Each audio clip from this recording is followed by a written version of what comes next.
Hey everybody, this is First Warn Storm Team Chief Meteorologist Brad Panovich. Scattered showers and thunderstorms continue to kind of explode right now across the Piedmont. The strongest storm, and the one I'm watching very carefully, is this one just to the southeast of Blacksburg. This thing's moving towards Hickory Grove in western Union County. It's shown some subtle signs of trying to produce some mid-level rotation. Nothing very strong. It's very, very weak.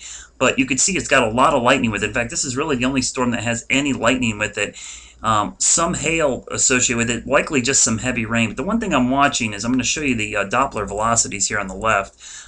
It's not real great circulation, but it's very broad, and it's really weak. I mean, we're not talking about anything strong, but like we saw in Scotland County today, there's some intersecting boundaries. You can see one boundary off to the east here being produced by these storms. If you get a couple of these boundaries that interact, you could see a quick spin up with one volume scan. This is the high resolution terminal Doppler radar.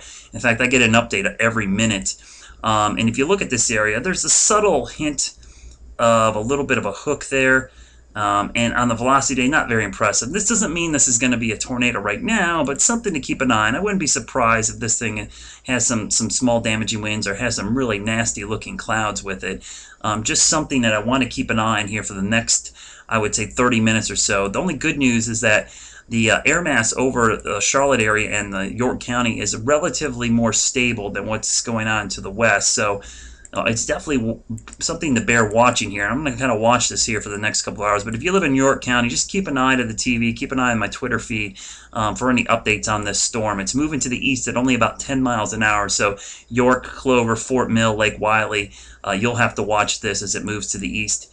It looks to me about 10 miles an hour. In fact, let me do a quick loop here. Yeah, it's barely moving. It's moving really slow. So you're not going to see a quick spin up here. There's not a lot of wind shear out there. The only thing that's going to produce some rotation in this type of setup today, this tropical air mass, is likely going to be some intersecting boundaries. So I wouldn't be surprised if we get a quick tornado warning out of this. One volume scan could spin up, but something to keep an eye on over the next 10 to 15 minutes. Of course, I'll keep you up to date here at News Channel 36 and at WCNC.com and on Facebook and Twitter.